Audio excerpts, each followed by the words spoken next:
dan hikmat, menjadi orang bijaksana dan sebagainya. Tetapi dia diberi karunia penglihatan dan mimpi. Dia dapat menafsir penglihatan dan mimpi. Nanti bab yang kedua, ada si raja bermimpi. Si Daniel yang diberi karunia untuk menafsir mimpi si raja itu, sehingga mereka terlepas dari hukuman bunuh atas orang-orang bijaksana. Saudara, kalau kita bicara tentang penglihatan dan mimpi, dalam kitab Kejadian kita kenal juga seorang pribadi, nama dia Yusuf. Yusuf juga suka bermimpi. Bila dia baru remaja 17 tahun, dia ceritakan mimpi dia, abang-abang dia marah, benci, iri hati dengan si Yusuf. Dan bagaimana Yusuf keluar dari penjara? Karena dia dapat menafsir mimpi Raja Firaun yang bermimpi. Dia menafsir dan dia diangkat menjadi Perdana Menteri atau jawatan terpenting setelah Firaun di kitab Kejadian. Saudara, dalam Kisah Rasul bab yang kedua mengatakan, waktu Roh Kudus turun atas umatnya 2000 tahun yang lalu pada hari Pentakosta, firman Tuhan mengatakan, terunamu, pemuda-pemudimu akan mendapat penglihatan dan orang tuamu mendapat mimpi. Saya tidak tahu adakah di antara kamu ada penglihatan atau mimpi. Sebab kalau akhir zaman banyak ini nubuatan-nubuatan, kadang-kadang kita perlu berdoa supaya Tuhan memberi kita penglihatan-penglihatan, mimpi-mimpi yang Tuhan berikan. Dan ada orang-orang tertentu yang pandai menafsir mimpi itu seperti Daniel. Saudara, dalam bab yang kedua, kitab Daniel, saya cuma ceritakan, ini mimpi Raja Nebukadnezar. Dia mimpi, tapi dia terganggu, dia resah, tidak dapat tidur. Jadi dia perintah semua orang bijaksana untuk datang memberitahu kepadanya makna mimpi itu. Tapi raja ini sangat pandai. Orang bijaksana beritahu dia, raja, tolong beritahu itu mimpi, kami beri tafsiran. Tapi raja ini mengatakan, saya tidak mau bagi tahu kamu itu mimpi, kamu yang bagi tahu saya, beta, apa mimpi saya. Dan baru saya tahu kamu tahu menafsir itu. Dan orang bijaksana bilang, tidak pernah ada manusia minta seperti itu. Wah, dan raja itu begitu marah. Seolah-olah penasihat dia macam tidak mau memberitahu dia tentang mimpi itu. Jadi dia bertitah. Semua orang bijaksana dibunuh. Daniel dan 3 rakannya juga orang bijaksana. Tetapi kalau saudara baca, saya hanya rumuskan saja. Yang dia lakukan adalah bab 2 ayat 19. Daniel memberitahu kepada ketiga rakannya. Dan mereka berdoa, minta Tuhan yang menyingkapkan rahasia mimpi itu kepada si raja. Saudara, betapa pentingnya doa kita. Pertama-tama secara pribadi, Daniel berdoa secara pribadi 3 kali sehari. Dalam biliknya, jendela dia dibuka mengarah ke Yerusalem. Tapi ada masa-masa dia bawa kawan-kawannya. Saya ingat juga saudara, waktu lawatan di Seremban 97, tiba-tiba saya dibawa ke kilang Samsung yang dihuni, ini Samsung di Seremban, mau dekat 5.000 orang menurut pengurus itu. Dia katakan, ramai ini orang Sabah Sarawak. Jadi dia beritahulah, ada pastor datang, kamu turun, tidak tahu bagaimana dia beri pengumuman. Tapi yang datang hanya 12 orang saja. Di kalangan 5.000 orang mungkin 500 lah orang percaya, tapi yang hadir itu 12 orang. Dan saya ingat, saya dorong mereka, menurut kitab Daniel, kamu harus kumpul, ada tempat khas untuk kamu berkumpul berdoa, pengurus kamu orang Kristen, ada masa-masa tertentu. Bila saya sharing dengan mereka, kedapatan bahwa mereka langsung pun tidak pergi beribadah. Bertahun-tahun mereka hanya tinggal di asrama kilang Samsung, tapi tidak pernah keluar, sebab mungkin waktu itu belum ada SIB Seremban.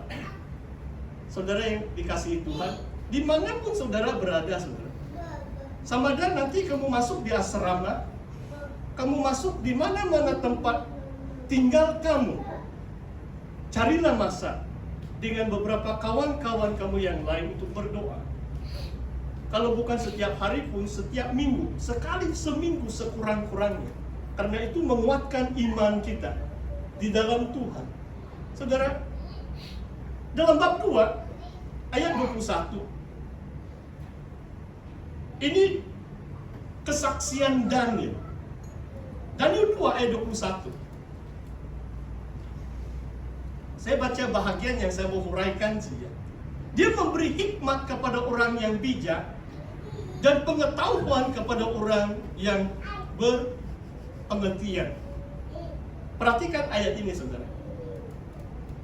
Orang yang bijak bertambah bijak, sebab Tuhan menambah hikmat kepada orang yang bijakan. Pengetahuan kepada orang yang berpengertian. Oh, luar biasa. Mungkin salah satu, kalau kita tidak mulai baca firman Tuhan, mungkin 1-2 bulan yang lalu, saya ada satu khotbah mengenai hanya yang minum susu. Kalau saudara hanya baca Alkitab yang mudah-mudah dibaca, atau langsung tidak baca, susah saudara akan paham yang lebih mendalam. Apalagi rahasia akhir zaman. Oh, luar biasa. Saya boleh beritahu saudara, kalau Tuhan buka jalan, sebab ini kepimpinan di sini juga yang minta saya. Sebenarnya jarang saya kalau mau kendali ini seminar Kitab Wahyu, seminar akhir zaman. Ujung bulan Juni ini, kalau Tuhan buka jalan, kita adakan itu. Saudara, pengalaman saya mengendalikan ini seminar akhir zaman, kadang-kadang macam ada satu kali, sebagian besar itu peserta, mungkin melalui pemimpin mereka, dibilang kami tidak paham apa yang pastor cakap, sebab mungkin mereka belum satu kali pun baca ini kitab Wahyu begitu. So, perlu baca kitab Wahyu, sebab dalam ceramah itu memang saya akan coba jelaskan, tapi dalam beberapa sesi. Kalau tidak ada dasar, bagaimana mau coba mendalami itu firman Tuhan? Jadi mungkin mulai hari ini saudara, saya dorong saudara dan saudari mulai baca ini kitab Wahyu, supaya sampai di bulan Jun, 4 bulan dari sekarang, mungkin senang sikit saudara menyertai seminar akhir zaman. Saya percaya akhir zaman semakin dekat saudara. Ada sudah dipsik patung yang pandai berbicara. Ada 3 orang yang hidup yang ditanam chip di otak mereka. Teknologi untuk menaruh 666 sudah ada.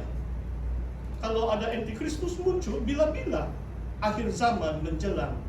Tapi kalau orang Kristen kita tidak takut, sebab Yesus segera datang. Inilah pengharapan kita. Yesus segera datang. Saudara, saya mau ceritakan sedikit. Dalam bab yang kedua, mimpi Nebukadnezar adalah dia nampak satu patung manusia. Kepala dia emas, leher, badan itu perak, tubuh itu, kaki itu macam tubuh itu, badan itu tembaga, kaki dan jari kaki itu besi, dan jari-jari kaki itu besi dicampur dengan tanah liat. Itu mimpi Raja Nebukadnezar. Dan Daniel memberi tafsiran bahwa inilah 4 kerajaan besar, 4 jenis logam, emas, perak, tembaga, dan besi, melambangkan 4 kerajaan yang besar.